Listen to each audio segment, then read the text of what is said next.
मानखटाव विधानसभा मतदारसंघाचे आमदार जयकुमार गोरे यांच्या कोविड घोटाळा प्रकरणात मुंबई हायकोर्टाच्या आदेशामुळे अडचणीत वाढ। हे प्रकरण गांभीर्याने घ्या, हायकोर्टाचा सातारा जिल्हा पोलीस प्रमुखांना आदेश। सुनावणी दरम्यान न्यायालयाकडून पोलिसांना खडे सवाल। पाहुयात सविस्तर बातमी। मायनी मेडिकल कॉलेजमधील कोविड घोटाळा प्रकरणात आमदार जयकुमार गोरे यांच्या विरोधात दाखल करण्यात आलेल्या याचिकेची मुंबई उच्च न्यायालयात सोमवारी 22 जुलै रोजी खंडपीठासमोर सुनावणी झाली। या याचिकेला उच्च न्यायालयाने चांगलेच गांभीर्याने घेतले असून याबाबत सातारा जिल्हा पोलीस प्रमुखांनी हे प्रकरण गांभीर्याने घेण्याचा आदेश देखील न्यायालयाने दिला आहे।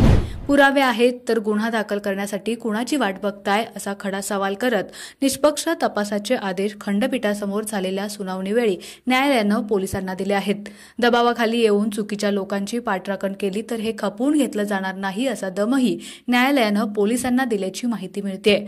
कोविड काळात आमदार गोरे यांनी महात्मा फुले जनआरोग्य योजनेच्या नावाखाली मृत व्यक्तींना जिवंत दाखवून कोट्यवधी रुपये लाटल्याचा आरोप दीपक देशमुख यांनी दाखल केलेल्या याचिकेच्या माध्यमातून करण्यात आला। यामुळे भाजप आमदार जयकुमार गोरे हे चांगलेच अडचणीत सापडले आहेत।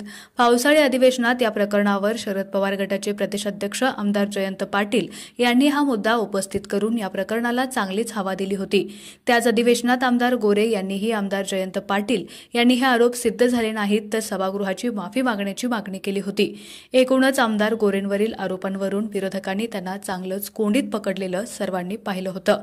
त्यातच भर म्हणून हायकोर्टाने सुनावणी दरम्यान सातारा जिल्हा पोलीस प्रमुखांना दिलेल्या आदेशावरून आमदार गोरे हे चांगलेच अडचणीत सापडले आहेत।